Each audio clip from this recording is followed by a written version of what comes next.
ఒక కప్పు పొట్టుపప్పు బచ్చలి కూర పప్పు కోసం ఒక 1 అవర్ నానబెట్టుకుంటే తొందరగా ఉడుకుతుంది. ఒక కట్ట బచ్చలి కూర, ఒక టమాటో. ఏ ఆకుకూరైనా ఇలా ఒక 1/2 అవర్ వాటర్లో నానబెట్టుకొని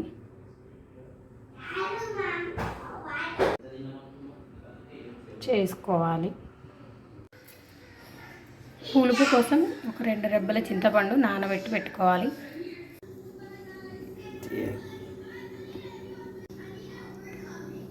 ఇప్పుడు కుక్కర్లోకి బాగా నానిన పప్పు,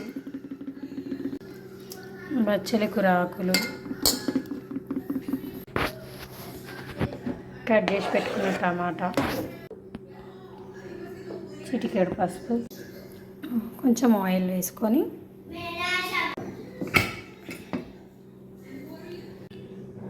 త్రీ విజిల్స్ వరకు ఉడకబెట్టుకోవాలి. ఎందుకంటే ముందు బాగా నానింది కదా. 3 విజిల్స్.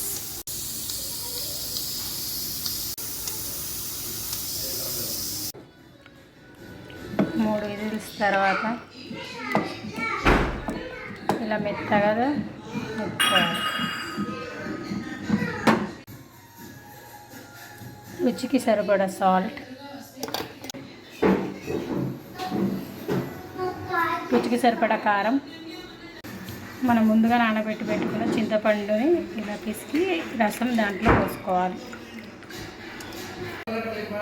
మళ్ళీ కాసేపు ఇలా పెట్టుకొని ఉడికించుకోవాలి.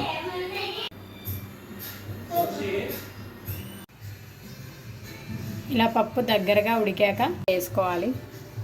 పోపు వేసుకోవాలి.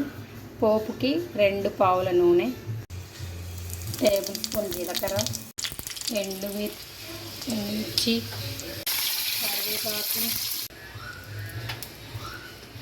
కచ్చాపచ్చాగా చేసుకున్న వెల్లుల్లి, పసుపు, కొంచెం ఇంగువ వేసుకుంటే టేస్ట్ భలే ఉంటుంది.